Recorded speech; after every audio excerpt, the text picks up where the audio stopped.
But how many times do you see people when I talk to them, or you ask people if they exercise, they say, yeah, I walk 30 or 40 minutes a day. Well, that's not what we want to do. We want to be able to build muscle. Those sprinters, not only are they doing short interval training, but they're lifting weights and they're getting their muscle size. One of the things that I try to drive home with a lot of people is one of the indicators of not having a long life is your decreased muscle mass. When you're age 30, you start losing around 1% of your muscle mass. So if you're not having a healing diet, which has enough protein in it, and you're not doing resistance training, by the time that you're 50, you've lost quite a bit of muscle mass. Hey, it's Rocky. Welcome to Richer Soul. Today's guest is Kevin Davis, and we go deep on what it means to live a healthy life and prevent sickness.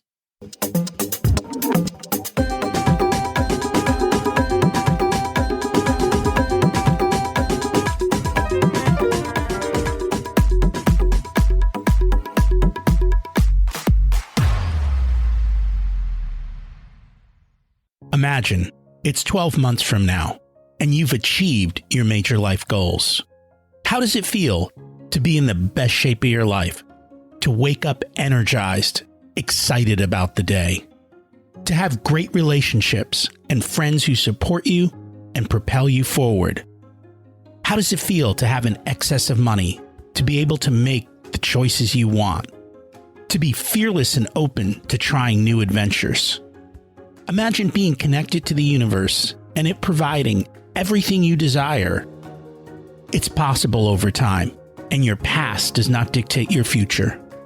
The only thing holding you back from this vision is you. It's time to take control of our thoughts and use them to our advantage. Welcome to Richer Soul, where we achieve our dreams and create harmony to health, wealth, relationships, time, and spirituality.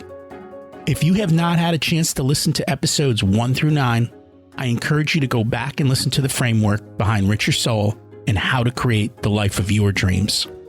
You can also find all the show notes for this episode at richersoul.com. Today's quote comes from Don Miguel Ruiz and the 4 Agreements. To be alive is the biggest fear humans have. Death is not the biggest fear we have. Our biggest fear is taking the risk to be alive. The risk to be alive and express what we really are. Just being ourselves is the biggest fear of humans.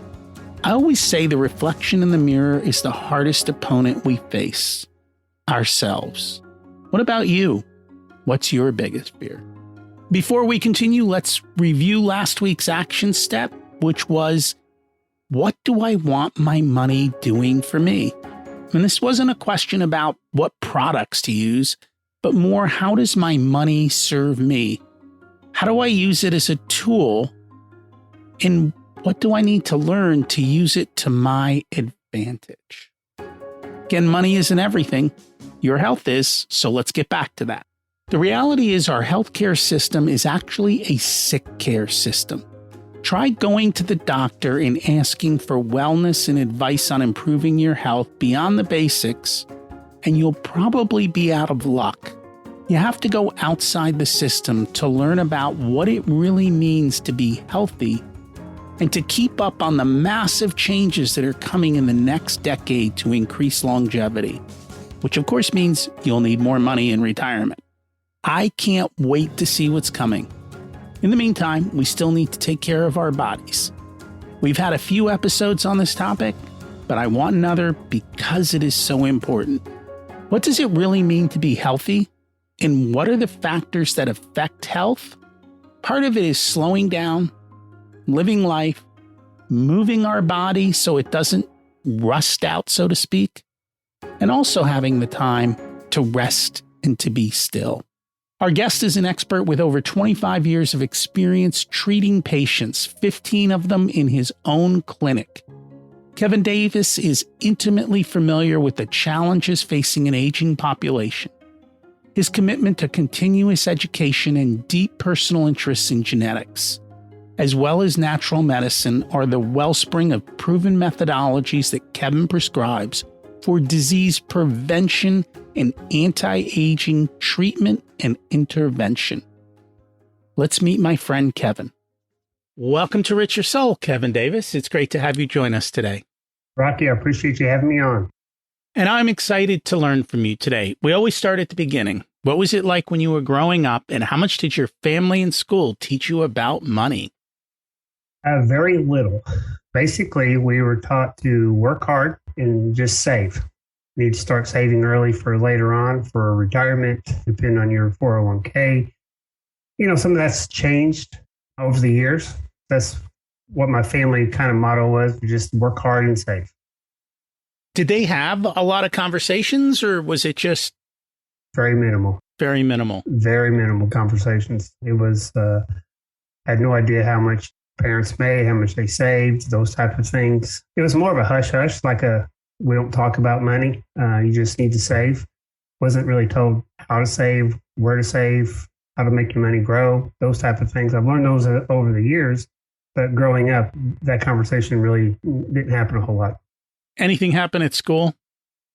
No, never was taught anything about it. You know, that's one thing that I wished we may talk about later on, but, you know, we owned a clinic, and I wish I had some finances as far as courses to take. I learned the hard way by my mistakes and learning things like that. So I was always concentrated on the sciences. I always thought business classes were not, I thought, why would anybody want to take business class and accounting class and those type of things? But, you know, after getting out and running a business, you know, those things probably would have helped me a whole lot. They don't teach that in medical school either. No. And so doctors don't understand the finances of their healthcare system. No, it's not. That's not even a course or a topic or, you know, a Saturday afternoon conversation if you wanted to have with them. It's funny how that is. Certain other, I've since learned that dentists are taught how to do that, because I guess most of them go into private practice. It used to be doctors went into private practice. These days, though, most of them are going and working for some corporate system. More often than not, you don't even know that, and you don't even know all of the limitations that are put on them when they are inside of a corporate system and what they can and cannot do. Right. Which is a shame. I agree. My son's getting ready to graduate from from residency, so I've been trying to talk to him about, you know, making some of the decisions I'm making now, but at an earlier age. So did you teach your kids much about money or no? No, I didn't. You know, I just kind of worked hard. Just kind of like, you know, when I first started off getting out of school, I just worked. And, you know, we just did the typical American thing, trying to buy a house, you know, raise our kids and those type of things. I taught them about saving, and, you know, we actually did the Dave Ramsey plan. But this was later on, you know, when they were in probably high school type. So, you know, we started doing some more things then, but that's, you know, as they were getting older. But when they were younger, no, we didn't, which I'm trying to change with my grandkids right now. Yeah, it's normal. Mm-hmm. The conversations of money don't happen. So you go to high school, you get out, you decided to pursue a path in the medical arena. Tell us a little bit about that. I was always interested in that. Growing up, I was always, for some reason, you know, bent towards the medical field. And when I first started in high school, I thought I wanted to be a pharmacist. So I worked as a pharmacy tech. Did that for it seems like I've always been bent on a medical field. And I always thought I wanted to be a pharmacist. And probably throughout high school and first few years of college, I actually worked in a pharmacy as a pharmacy tech. But one thing that happened is when I was working as a tech during my first year of pharmacy school, we had a lady come in, and her husband had cancer, so she was in there quite often. And she happened to be the secretary of the PA program at the University of Kentucky. And she kept telling me, you know, you need to be a PA. You should check into this. And, you know, my first response to her was, what was a PA? Because this was back in early 90s, and I didn't even know what a PA was. But after I checked it out, and after, you know, working in the pharmacy of basically counting pills and doing those type of things, I thought, well, I like to do something different, more interactive with people, to help more people as far as what I thought was helping them more than just filling a prescription and telling about medication. So I checked in the PA program, applied, quit pharmacy school. Next year, I joined the physician assistant school. So what exactly does a physician assistant do?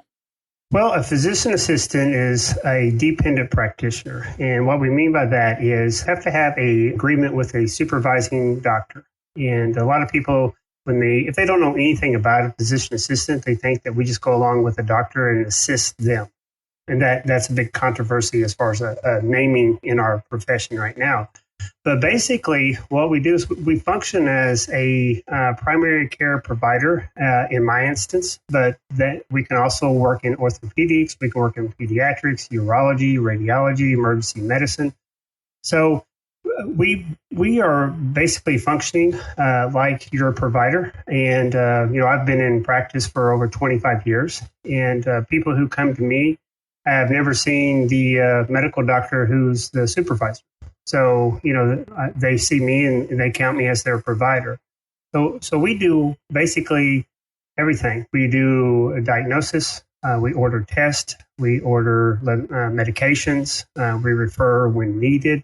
So, we function as a almost, as a doctor, but there are some differences as far as like what you can and can't do. For me, I started off in orthopedic and then I worked in emergency medicine.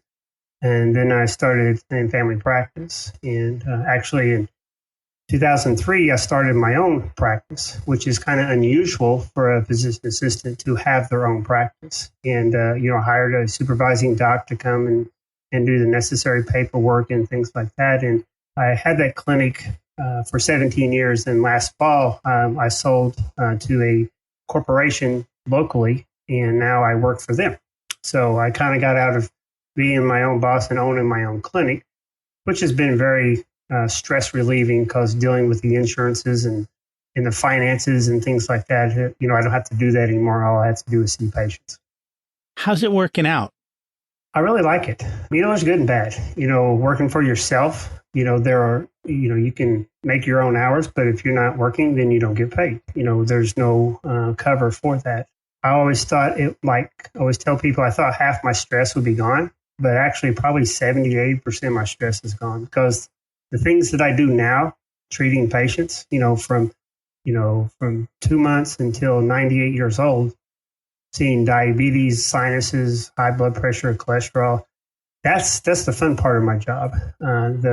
Previously when I owned the clinic, dealing with the insurances, are we getting paid, doing payroll, getting insurance for my employees, that was the big headache. And now I don't have that.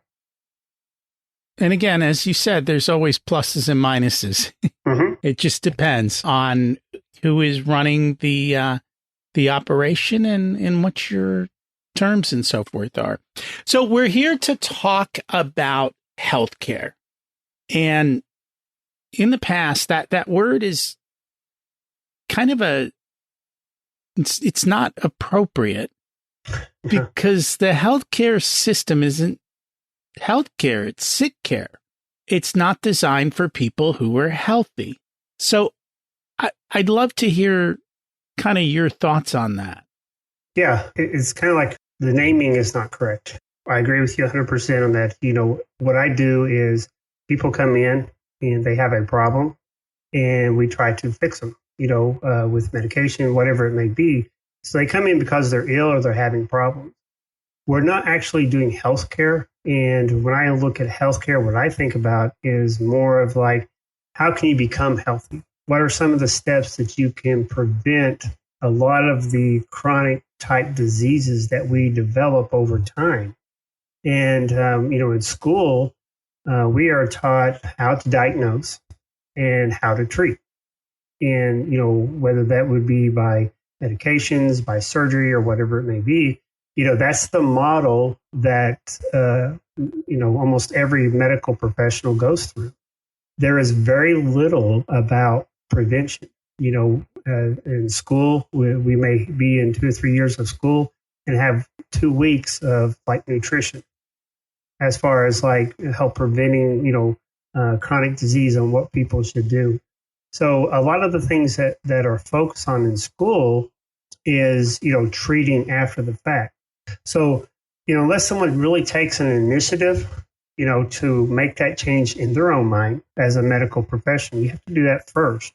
And then trying to convince patients, well, sometimes it's hard to do. It's hard to get them to make some changes that you can see that will help benefit them. It's kind of like it's not all your medical provider's fault. Some of it's society, because that's the way society looks at medical professionals, especially over the last 50 years. But I think that's starting to change a little bit as people take more interest, with more information from, Googling, the Google Docs, who can go out there and, Google their symptoms and figure out what's wrong with them before they come in. So I think that, that's the big difference. And I think as far as healthcare and sick care is, are you going to try to take care of problems before they present? Or are you going to wait till afterwards and then, try to do your best to treat them? Just out of curiosity, what % of people who work in healthcare actually provide or want to provide healthy care?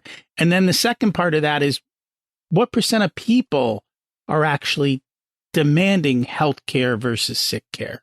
The way the healthcare system is set up, and you probably know this if you've been to a doctor's visit, you don't have 30 to 60 minutes to sit and talk to someone. You don't have time to sit there and go through a lot of different processes. So even if a medical provider wanted to do that, when you're seeing, sometimes we see 40 or 50 patients a day. I don't have 30 minutes to an hour to sit and talk with each and every person. So, you're under a time constraint for that. So I think that's the mentality sometimes medical professionals go into, is they don't have time to do that. I think a lot of them kind of see the writing on the wall, as things that they can do to tell patients to make some changes in their lifestyle. But, you have to meet the patients where they're at, and they have to be willing to do that. Now, as far as the second part of your question, well, percentages wise, I think probably more than not want to do that, but the time constraints really limit them. And as far as patients, surprisingly, I think most of the time patients aren't interested. I would say I have maybe 20 or 30% of my patients who are interested in making some changes. Rocky, if you came to me and I said, okay, you're diabetic, Rocky. All right, this is what we can do. We can try to change your diet, get you to exercise, change some stuff in your lifestyle, or here's a pill. It's surprisingly, majority of people just say, just give me the pill. And it's frustrating on my end, especially because that's not where I come from mentally and emotionally and what I want to do for people. But if they're not willing to make some changes, then, you can't really force them to make them. What happens a lot with my patients at the clinic is over time, they keep coming back and I get more time with them. And I can start making some little changes with them sometimes. But probably the majority of patients are just not interested in making the changes. And that's what I find. Everybody comes in and they want a pill. Mm-hmm. And they think the pill is going to solve the problem. More often than not, it's masking symptoms or it's preventing a biological function. But every time you do that, there is an opposite reaction. So there is a price to pay for taking the pill, but you don't see that price. Sometimes you see it right when you take the pill. Many times you don't see it for months or years or till down the road. Well, one of the things that I tell people is, like, for instance, like if someone's on a PPI, which is a proton pump inhibitor, it's used to treat heartburn, Nexium, Prilosec. You've seen the commercials for it. People want to come in because they have heartburn because maybe they have a poor diet. But what they don't realize is that stomach acid that those medicines reduce to make your heartburn better, you need to have that stomach acid to digest food. You need it to absorb B12. And if you don't have that stomach acid, and you're taking that medication for a long period of time, you can actually become B12 deficient and have to take B12 shots. Now, B12 deficient, a lot of people think, well, that's just because it makes me feel tired and things like that. But what they don't understand is you need B12 for your neurons, your nerves in your arms and your legs to function correctly.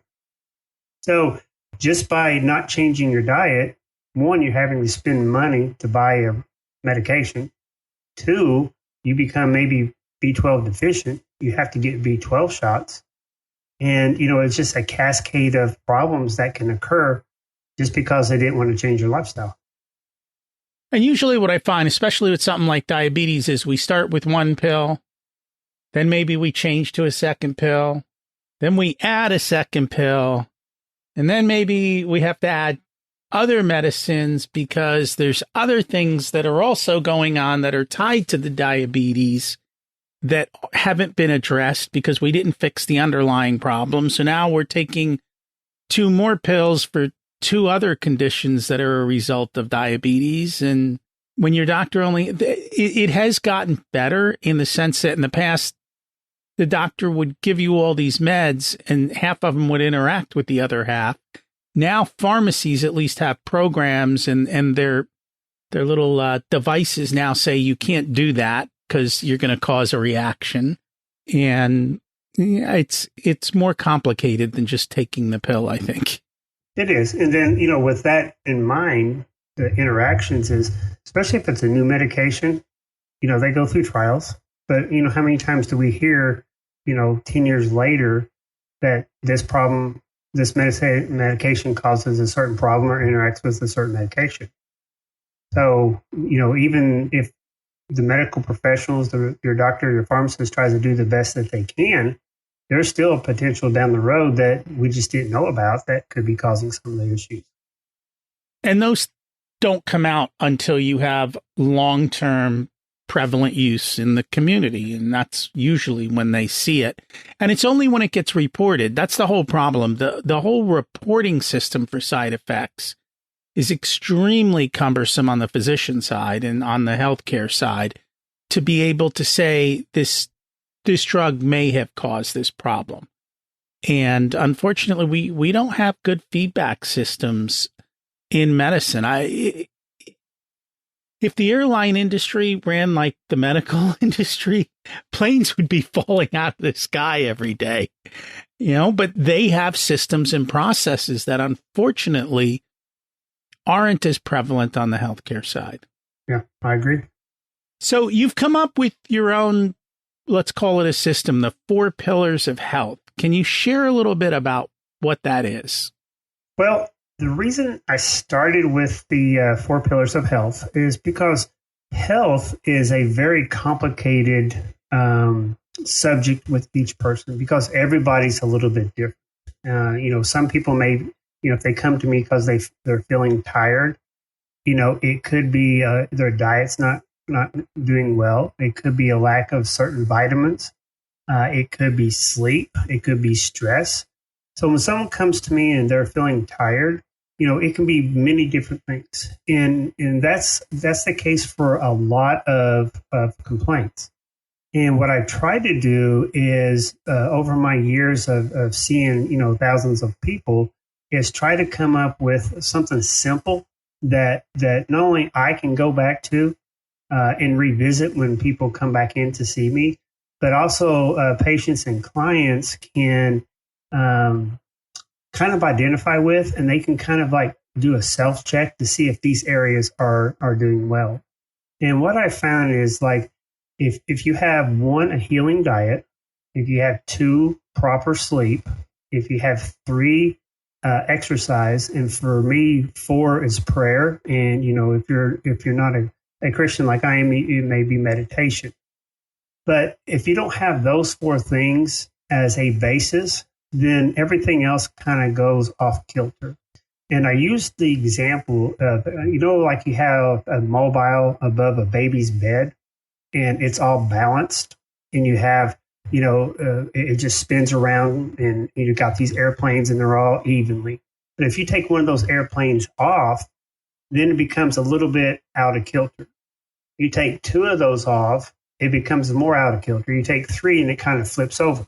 You get that balance out. So it's like if you're sitting in a chair and you got four legs to a chair and you got three that work but one doesn't, you're not going to get the results you want from sitting in that chair. So if we can take our health and kind of boil it down to four areas that we can look at, and sometimes when I talk with people, they have problems in all four areas, and sometimes it's just one area. But if we can look at these four areas as a starting point and try to get them in line where they need to be with these four areas, then we're off on a good race as far as like trying to figure out what's going on with them and what else needs to be done, whether it be, supplements, medications, or whatever it may be. So it's just kind of like something we can always circle back to kind of like, okay, if we're not getting the results we want, do we have at least this four bases down packed so we can kind of move in more deep areas to see what's going on with individual people. So let's dig into this. What does it mean to eat a healthy or healing diet? Well, I used to, and a lot of people know me for the ketogenic diet. I actually wrote a book on the ketogenic diet. My podcast used to be about a ketogenic diet. But what I've found over the years is not everybody needs to be on a ketogenic diet. I still use that, and I use it quite a bit. But what we do, and when I do with my coaching with my online clients, is we do advanced testing to see what's going on with certain individuals. And the testing that we do is probably a blood test that you've never had done before. And then we also do genetics, and we even do stool testing. So when someone has certain genetic problems, a ketogenic diet may not be the best for them, or we have to alter the ketogenic diet. And I'll give you an example here using myself as an example and my wife. I coach people and I coach couples sometimes, a man and a woman, and they're on actually different types of diets because their genetics are different. For me, there's something it's called ApoE. It's a gene, and you get this in your genetics report. If you have a certain gene like I do, you need to stay away from saturated fat. You need to have less than 20 grams of saturated fat per day. If you do not have these genes, like my wife, she can have as much as she wants. And with me making that simple change in my diet, I was able to improve like my cholesterol profile and start getting more results. So when I say a healing diet, a lot of it has to do with what's going on with the person as far as their symptoms. And also, what kind of genetics do they have that points us in a direction that would be best for them? The two drivers of chronic disease is inflammation and insulin resistance. And a lot of times, your diet is a driver for those things. And when you have inflammation and you have insulin resistance, it's kind of like the starting points to develop chronic disease like heart disease, even diabetes, dementia. So when I say a healing disease, some people, we do a ketogenic diet. Some people, we do a carnivore diet, sometimes paleo. And when I talk about diet, I also include fasting because that's part of your diet. And we include that in our diet to help reduce some of these drivers of chronic disease. And so you have to figure out your genetic makeup and how your body works in order to do that properly. You can do it by testing, or you can probably play around by trying different foods and see how you react to them. A lot of times, though, I find we become accustomed to X and we think that's normal. And until you stop and you actually clear your body out, you don't really know what normal is or what normal could be. It's funny because I just heard of a study not that long ago. They said eating out more than twice a day increases all-cause mortality by 50%. Yeah, I wouldn't doubt that a bit. And I think some of the drivers are, if you think about it, when you eat out, it's high sugar, it's high fat, but the fat content's usually from vegetable oil and bad types of oils, or overused oils, meaning they've been deep fried over and over and haven't been changed. And then a ton of salt. And then they'll throw anything in there to make it taste good. So that's the end, what they're looking for. They're not trying to make it to be healthy for you. So I think people really need to understand what they're eating. And that was a big eye opener for me. I would go to what I thought were healthy restaurants. And then when I started looking at the calorie counts, I realized, oh crap, there's a lot of stuff in here that just can't possibly be good for you because it's so packed with nutrients, with calories, something is wrong. Yeah, I don't have any numbers specifically, but if you go to like Starbucks and you get one of their, specialty coffees or, some of those, I don't drink coffee, but I know that that's one of them. But, you'd be shocked how much you have in there compared to, what's in a can of pop or how many donuts something is. You're getting just as much, and you can think that you're doing healthy. Fruit smoothies, that's a big one as far as like making them taste good. And, the thing you talked about just a minute ago is they add these things in there because they want them to taste good, because they want you to come back to their store and buy more. That's what they're supposed to do as far as like their job and to their responsibility to their shareholders, but it doesn't mean it's the best thing for you. That is correct. It is not necessarily the best thing for you.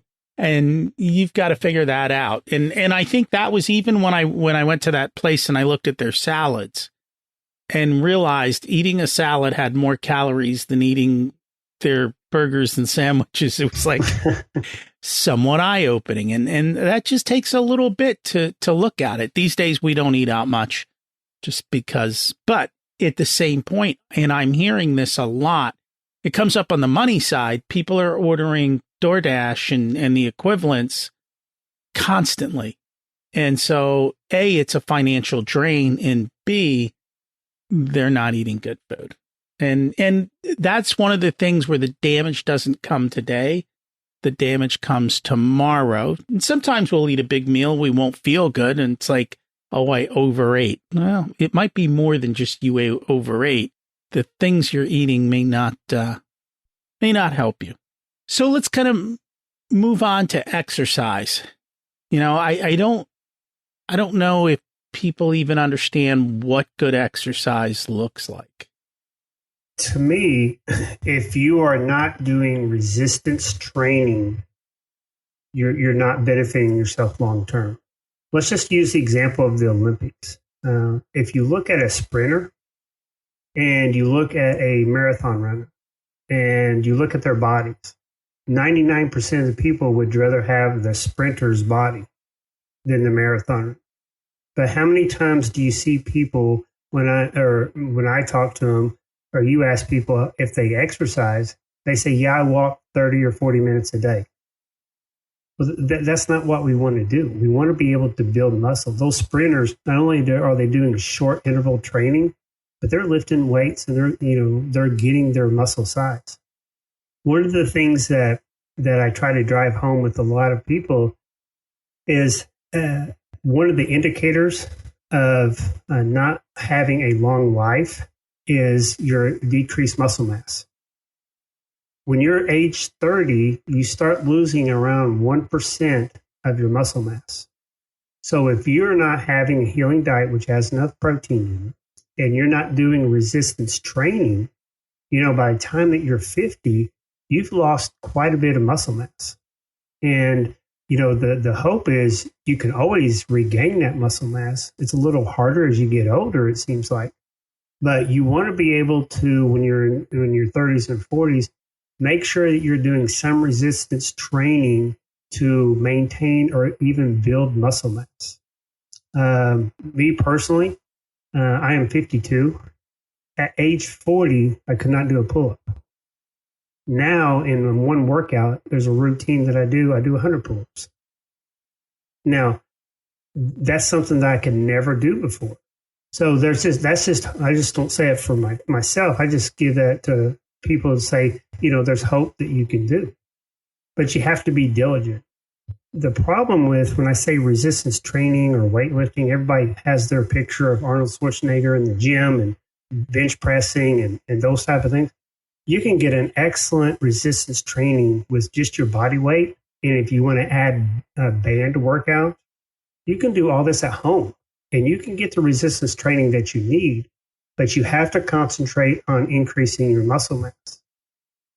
We talked about, drivers of chronic disease, and one of those are insulin resistance.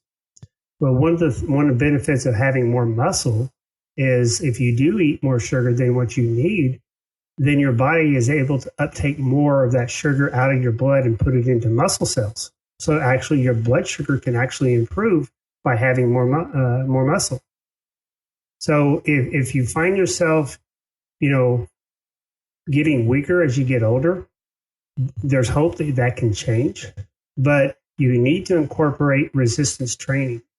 Now, do I still do some long distance walking and things? Yeah, maybe once every week or two, I'll get on a treadmill or my row machine or do something like that. It's not like you don't want to eliminate that. But if I had to say you're going to do one exercise, and this is the only exercise or type of exercise, it needs to be resistance training.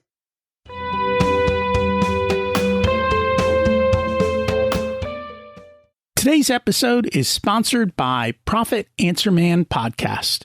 Did you know that most small business owners hate looking at their financials? It's one reason they may struggle with business success. The Profit Answer Man podcast helps them ensure they are profitable and can pay their employees and weather the storms we all have to face. It's built on the Profit First methodology of pay yourself first.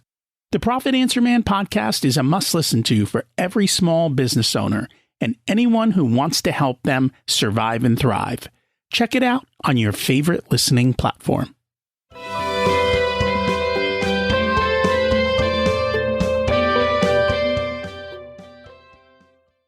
Now, one of the things I found, and maybe it's just for me, I have found using cable machines just doesn't seem to cut it compared to doing either body weight exercises or doing especially just free weights.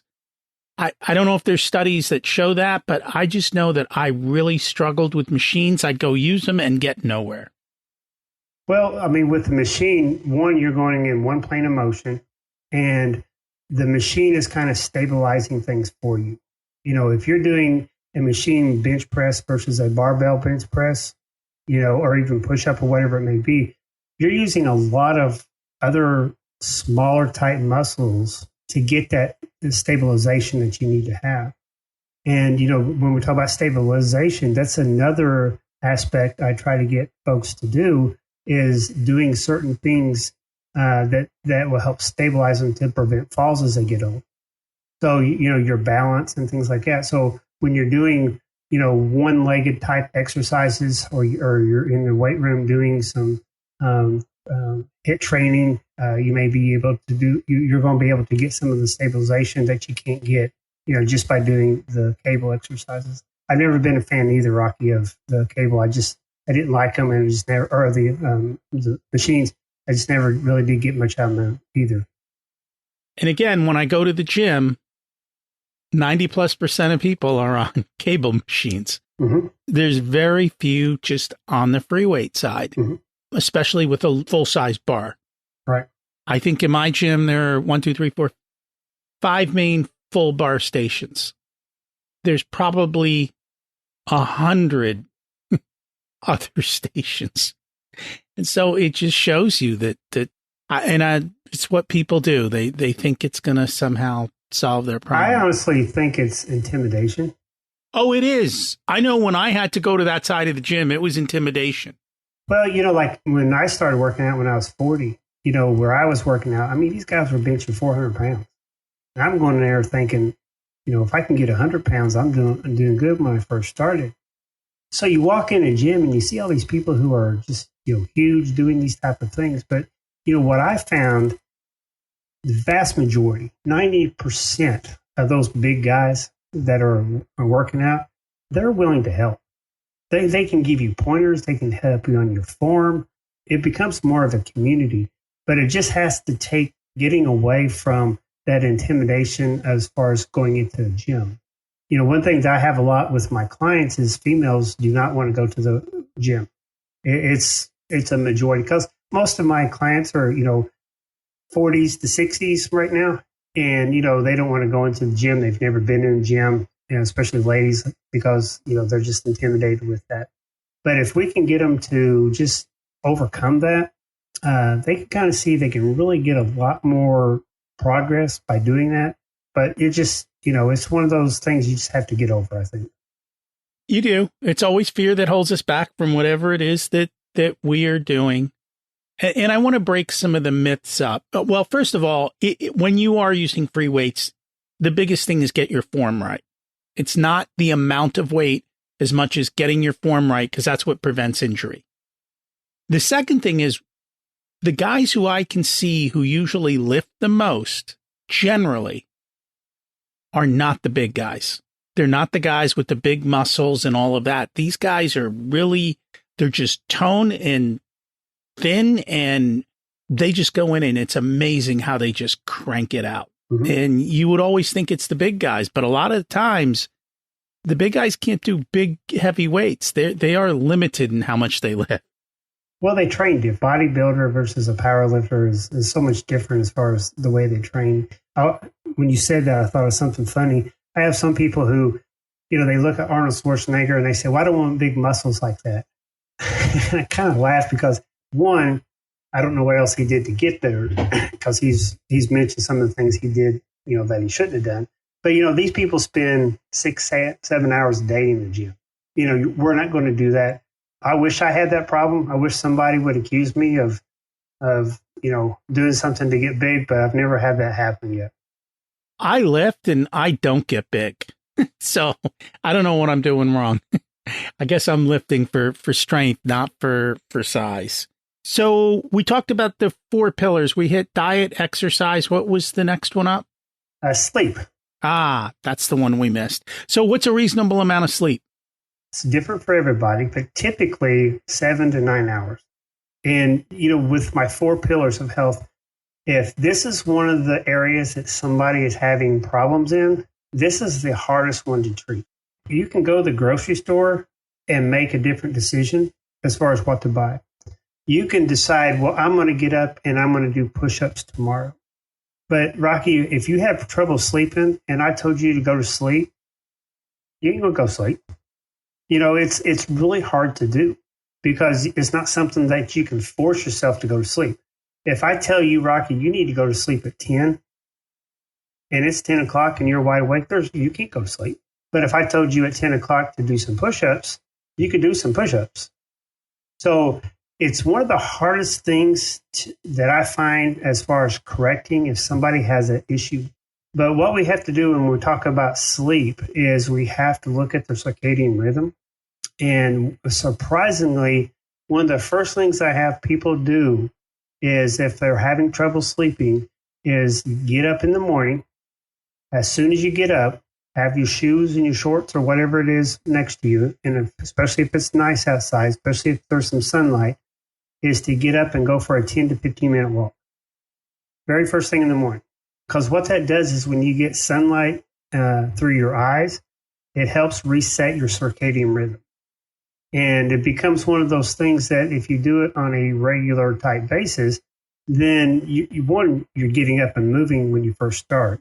But then, it's going to reset the circadian rhythm to allow all the hormones that are functioning in your body to help you go to sleep at night. And don't wear sunglasses. Especially at this time. And that was one of the things that was interesting that I learned along the way. I'm not a big sunglass wearer, but if you wear sunglasses, you're turning off the body signaling system. It does not know to release the chemicals to prevent the sunlight from affecting your skin.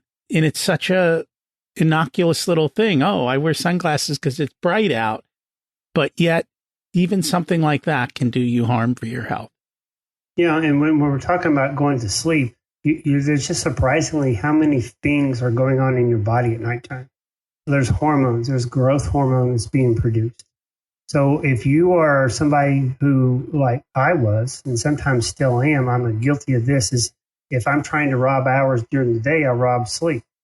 But really what we need to do, if we're going to rob hours, we need to maybe not exercise and sleep in. because your body's doing a lot of things tonight as far as repairing. And there's something called a lymphatic system, and it's kind of like a drainage system within your brain.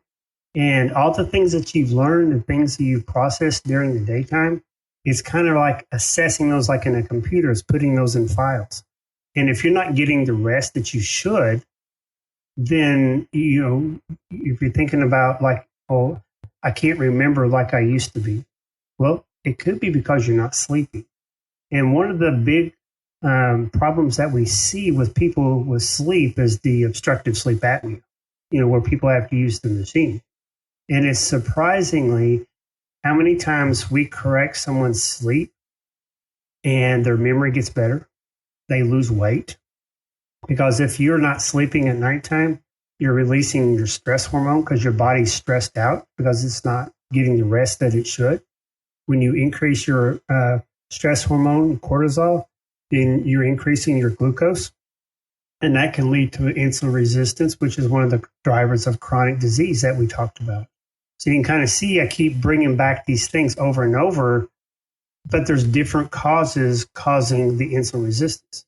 So, that's where it kind of gets into, okay, if we're having problems in certain areas, if you're someone who is trying to lose weight, but your diet's on tack, you're exercising, you're spending time in prayer, which we can talk about in a second, and you're still not getting the results that you need, it could be just a lack of sleep. So when we talk about the 4 pillars of health, that's why I think it's important that people think about these 4 things, keep going back to them, are we getting the things that we need to get from these 4 pillars? Another thing about sleep for your listeners, probably the most important time that you need to be asleep is between the hours of 10 and 2, because that's when a lot of these things are happening. I wear a Oura ring that measures my sleep, my deep sleep, and things like that. And what happens over time and time again is your deep sleep usually happens at the beginning of your sleep. So it's going to happen in the first 3 to 4 hours of when you're sleeping. And the reason your body's made that way, God, I think, made us that way, is because we need to have that deep sleep. And if we have to wake up early for something, then at least we got that deep sleep in. So it's important that you concentrate on getting the proper amount of sleep, but also the timing of sleep is important as well. Interesting. I wasn't aware of that. And if you don't have enough time to sleep, well, then that means you have bad systems throughout the day. So you got to go fix what's sucking up all your time or what you're wasting it on, so you can't get done what you need to get done so that you do have the time for sleep. And that's a time management. All these things interconnect. They do. It's not just one thing. And that's why correcting someone's health problem, and I don't know if you have, but I've had many people when they come to me, as far as like being online coaching and things, they've tried all this stuff. They've tried the ketogenic diet, they've tried paleo, they've tried exercising, they tried fasting, they've tried so many different things. So usually when I start seeing someone, it's like they're frustrated. The Google Doc in them has not gotten any answers. So now they have to come to someone maybe who's got a little bit of experience in this. And that's usually what happens is I get more of a complicated situation, because if it's easy, something is easy and you've heard of, say, the ketogenic diet, you did ketogenic, you lost weight, you feel great. Well, you're not going to hire a coach. You already figured out the problem. But if you've tried everything, or I've had people who just didn't have time to research everything, then they come to me and then we kind of figure those things out. Interesting. Yeah. And that's the thing. It's a different answer for everybody. And so you have to do the investigation and try and figure it all out. So let's talk about the last pillar. I'm going to call it spirituality, in the sense that because it all fits together. For each person, they're going to have to figure out what that is and what works for them, just like we have to figure out our food and what works for us, right? So how does this really affect health? Well, there's something called HRV, heart rate variability. And let's just back up and I'll give a little bit of biology, something simple that people can understand, and it can help explain what we call heart rate variability. We can go into that in just a second. But you have something in your body that's called your autonomic nervous system. Now, it's just like it sounds. It's automatic. It's your heart beating, you're breathing, you're digesting your foods. You're not sitting there telling your heart to beat. It just happens automatically. So that's at the very top. And then you've got two runs from that. You've got one on your left-hand side, we'll call it your parasympathetic nervous system, and one on your right side, which is your sympathetic nervous system. So you got these two things that make up your autonomic nervous system. Is that clear so far? Mm-hmm. So let's talk about the parasympathetic that's on your left. All right. That's your rest and relaxation. Your sympathetic on your right-hand side, that's your fight or flight. That's when a bear is chasing you. Okay. So you've got these two opposing impulses that's happening in your body all throughout the daytime. What heart rate variability does is it measures the difference between these two. If you, everybody has had an EKG or seen it on TV, and those big spikes that are on the EKG, your heart rate variability is the space between those two spikes. It's not the number of spikes or how different they are. It's the distance between those two. So when you have the distance between those two, if you just look at it with the naked eye, they all look about the same, but there's actually milliseconds difference. And we're talking about like 700 milliseconds, which is a very, very small amount of time. But you can actually measure the difference. And your heart rate variability is a change in those spaces between each of those heartbeats. And it's measuring your sympathetic and your parasympathetic modes. Now, most people would assume you would want to have the same space between each of those spikes on your EKG. But in fact, it's the total opposite.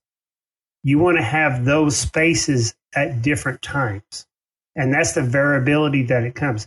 The higher your HRV, the higher the rate of the variability between those two spikes, the better off your health is. And if I've lost you a little bit, but just think of this right here. If you're driving a car, you've got your brake and you've got your gas pedal. Well, there's a time when you're driving your gas pedal, we'll call that your sympathetic. There's a time when you want to push that gas, you're going. And then there's a time you want to push the brake, which is your rest and relaxation or your parasympathetic mode. So all day long when you're driving a car, you're pushing the gas, you're pushing the brake, you're pushing the gas, you're pushing the brake. If you push that gas 100% of the time, it's not going to end up in a very good result. So if we're not going into a rest and relaxation time at some point, it's like you're pushing your gas all the time. And that's going to be detrimental to your health. What we want to do is have different times to where you're pressing the gas and you're pressing the brake.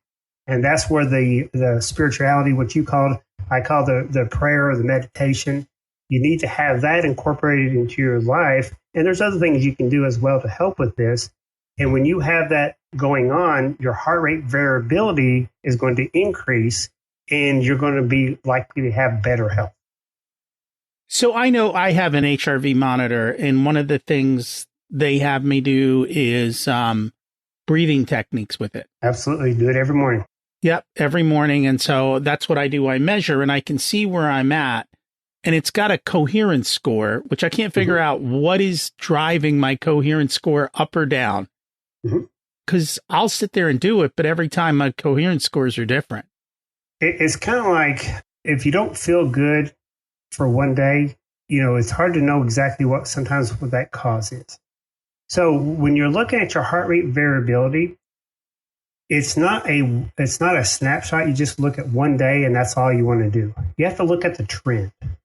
So when you're measuring your heart rate variability, if you're eating an excellent diet and you're getting all the sleep that you want to get, then and you're not stressed, which I don't know anybody who does everything like that every day, then your heart rate variability is going to be pretty good.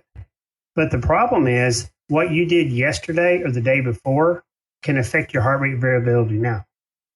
So you have to really do a lot of self-reflection and what's going on in the last 24 to 48 hours that can affect your heart rate variability.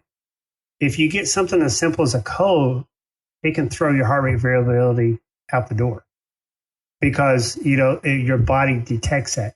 And what's surprisingly, I've seen studies with this, is it can actually predict you getting sick 2 days later.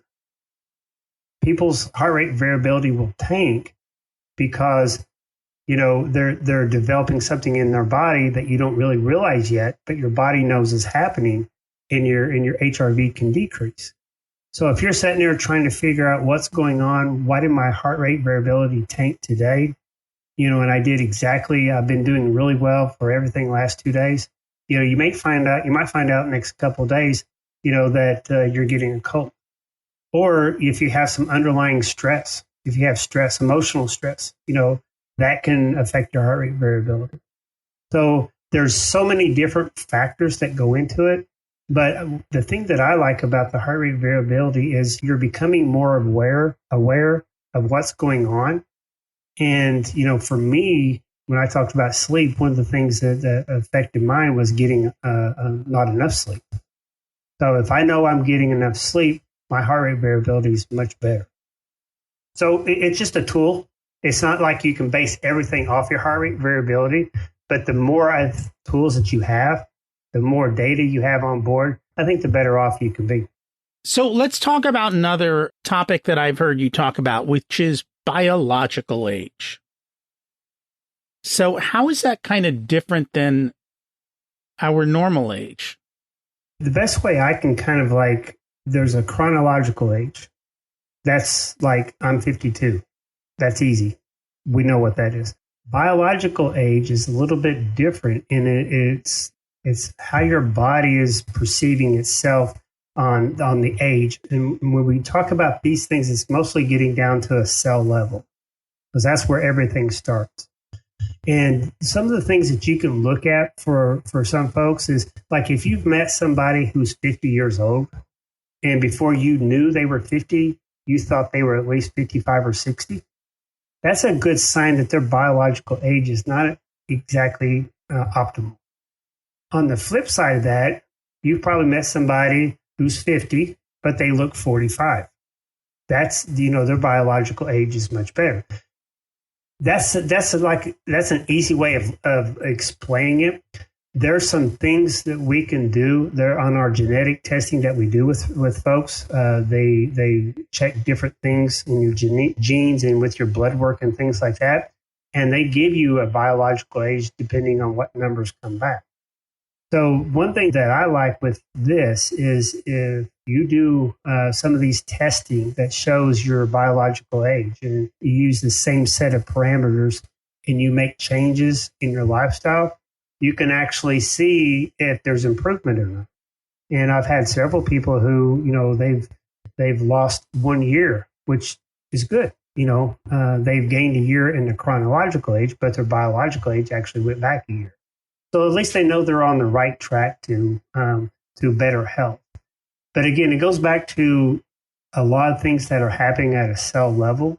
And because everything that happens within us all starts at a cell level. It does. And we can't really see the cellular level or the mitochondria, and we don't know how it's getting damaged over time. And many of the foods that we eat and the things that we do actually do cause harm. But again, it's not immediate. It happens over time. And it's kind of like the frog in the boiling pot of water. Mm-hmm. You don't feel it until one day you wake up and go, what happened? And that's where I see it for me, is when I see people after 3 or 4 years, I'm like, oh man, that person changed. Whereas you see some people after a couple of years and they still look the same. So you can tell that somebody went through an aging spurt, so to speak. And it's interesting to watch. We always like to get people to take action. What's an action step people can take this week to improve their life? One of the first things that I have my patients and clients do is to start tracking their foods. It's really a simple process. It just takes a little bit of time every day. And you can use whatever app that you like. I use an app called MyFitnessPal, and it's free because that's why I use it. But I think if you are not where you need to be as far as your health is concerned, or if you're just concerned about your health, and it's kind of like if you are driving out of state and you need to get a map out to see where you're going. Well, you have to know where you're at before you can figure out the direction you need to go. So if you can do something as simple as start tracking your food, see what your macros are, your proteins, your carbs, your fats, see what your sugars are, then you'll be able to maybe make some better decisions just by the reflection of what's showing up in the app. And you might start getting some results just from, say, like reducing sugar. So, but if you don't know how much sugar you're taking in, you don't know if it's too much. So the simple thing to do, and you can do that today, anybody can do it, just get online, download an app, start tracking your foods. And you might be surprised at what the results say. Absolutely. Time and time again. Time and time again.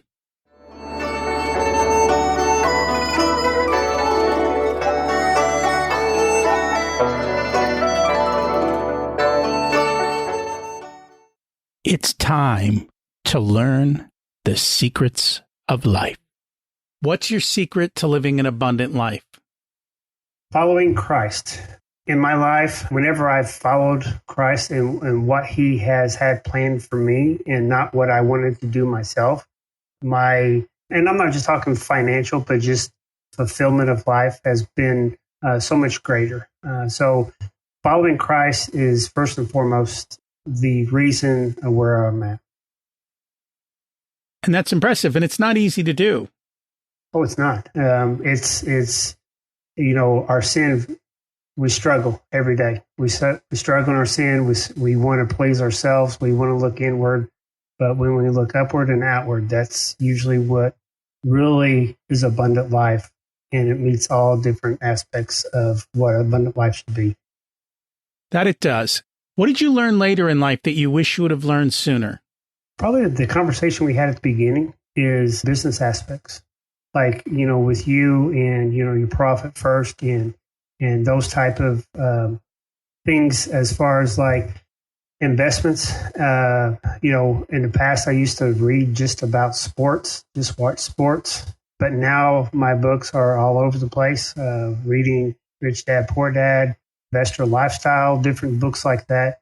I wish I would have done that at an earlier age and had somebody encourage me that this is the things that really matter, not, who won the last NBA championship. You don't own the sports team, but you do own your investments. That's true. If you were to give an 18-year-old one specific piece of wisdom, what would it be? Well, I think my first answer was follow Christ. That was first and foremost. But as far as if I'm thinking of somebody like for myself who is starting down the road that I'm going, the investments that I would have made, as far as like real estate or whether it be 401ks or things like that, if I would have started when I was 18, just by investing just a little bit, I could be probably retired by this time. And, I didn't start until my late 30s, early 40s to seriously start saving. So, for your health, it's the same story. Invest in your health. You may be 20, you've listened to this and you think, well, this doesn't apply to me. I'm 40 or 50. I wish I didn't start till I was 40. I wish I would have done the things that I'm doing now when I was 20, because I know I could be even better health than I am right now. So I think that, look long term, do the hard things now because they pay off later on. It's funny you say that because when I was coaching soccer, these were high school kids. And I started to realize that, oh my God, they aren't as healthy as I thought they were. They lack flexibility.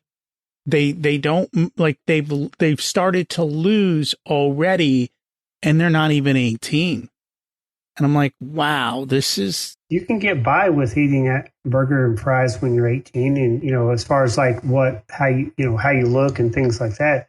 But everything you put in your body, even starting in utero, when your mom's health actually affected your health, even in utero. So we can go back even further than, 18 as far as your health is concerned. Oh, yes. It starts right from a very young age. And once again, I will tell you this, the medical establishment in what they even recommend for pregnant women is not based in enough science. Like right now, everyone, I guess it's over. I don't know. We're freaking out. There's no baby formula. I'm like, how in the world did we live before baby formula? Like, and when you look at what's in baby formula, it's crap. I mean, like baby food. I don't know if you've looked at baby food labels, like the amount of sugar that's in these things. Mm-hmm. No wonder kids like it. It's just like going to the restaurant we talked about before. They put sugar in it to get you to go back. Well, if your baby's going to eat this food really well, you're going to keep buying that food, but it's not the best thing for them. No, and most of the formulas use vegetable oil, so they don't use high quality fats. They use very cheap fats, and it's unfortunately a shame. If people would like to learn more about you, connect, get your services, what is the best way for them to learn more? Probably the best place is go on my website. It's called kevindavishealth.com. It has links to a podcast or links to the books I've written, things like that. If you've listened to this podcast and you think, well, I may need to see what my health is like. I'm open to, there's a link on there. You can schedule a free call, no obligation, and we can explore. The one thing that I always want to do the exploring as well is I'm sure you're going to call and see if I can help you, but I'm also going to see if you're somebody I want to work with, because I want to work with somebody who wants to make changes. I don't want to be like pushing you. I just want to be directing you. I want to be your guide. And that's the kind of client I want to have so that I can, help them achieve the things that they need to achieve and want to achieve. So just go on there. There's links for that. I love talking with people. I always learn something from somebody about something. You can get on there and schedule a free phone call. We'll talk, an hour about your health, and we'll see if we're a good fit or not. Sounds like a plan. And I agree with you. I only want to work with people who want to run up the mountain and need a guide. I don't want to carry them up the mountain. That's a good way of putting it. I'll put it that way from now on. Thank you so much for joining us today. All right. Thank you, Rocky. Which pillar do you need to focus on? They all flow together. Kevin is part of my mastermind group, and there are men there who have lost a ton of weight and seen massive improvements in their health working with him. We chatted after the recording about some changes I can make, and I'm going to do that. A while ago, Kevin had me do a sleep study to check on my high blood pressure. It turns out that sleep apnea was the underlying cause. And as soon as I started using the machine, my blood pressure dropped immediately. I'm starting to back off all my meds and hopefully be drug-free.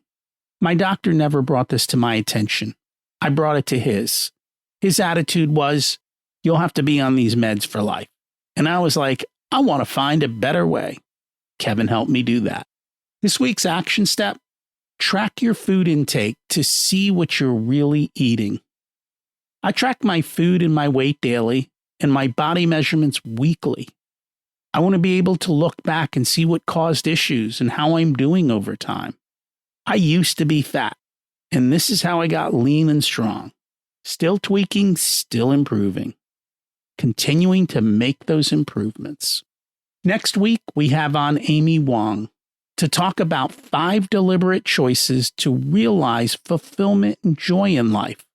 I know you're going to love it. By the way, who do you know who could benefit from learning more about their health? Would you share this episode with them? Both they and I would appreciate that. Thanks for listening. Have an abundant week.